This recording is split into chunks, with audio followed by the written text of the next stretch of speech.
Qatar पर Israel के हमले के बाद लगातार मिडिल ईस्ट में हलचल मचती हुई दिख रही है। इजराइल के दोहा में हमले ने पूरी दुनिया में हलचल मचा दी। कतर की राजधानी में हुए इस हमले ने न सिर्फ हमास के साथ शांति वार्ता को बिगाड़ दिया, बल्कि कई इस्लामिक देशों को भी गुस्से में ला दिया है। और अब इस गंभीर माहौल को संभालने के लिए खुद अमेरिका के राष्ट्रपति डोनाल्ड ट्रंप मैदान में उतर आए हैं। लेकिन सवाल ये है कि ट्रंप की कतर के पीएम से होने वाली मुलाकात क्यों इतनी अहम मानी जा रही है और इसका असर क्या हो सकता है। पहले तो ये समझते हैं कि आखिर हुआ क्या है। दरअसल कतर की राजधानी दोहा में इजराइल ने हमास के कमांडरों को निशाना बनाते हुए हमला किया। यह हमला इतना बड़ा झटका था कि कतर, जो अब तक इजराइल और हमास के बीच शांति की कोशिश कर रहा था, अब खुद ही इजराइल के खिलाफ खड़ा हो सकता है। इस हमले ने न सिर्फ कतर को बल्कि पाकिस्तान, सऊदी अरब, यूएई जैसे कई इस्लामिक देशों को भी नाराज कर दिया है। सब ने इसकी निंदा की है और इसके अलावा इस गुस्से के बीच कतर ने अरब और इस्लामिक देशों की एक इमरजेंसी मीटिंग भी बुलाई है। इस मीटिंग में इजराइल के खिलाफ कोई सख्त कदम भी उठाया जा सकता है, ऐसा माना जा रहा है। लेकिन कहानी यहीं खत्म नहीं होती।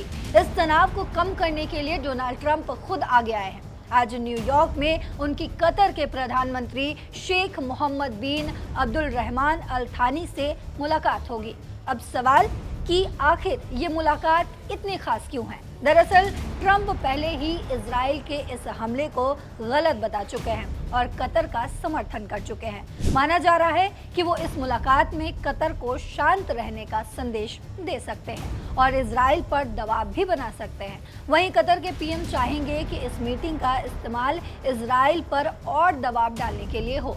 इसमें दिलचस्प बात यह है कि सिर्फ इस्लामिक देश ही नहीं, ब्रिटेन, फ्रांस, जर्मनी और ऑस्ट्रेलिया जैसे देशों ने भी इजराइल की कड़ी निंदा की है।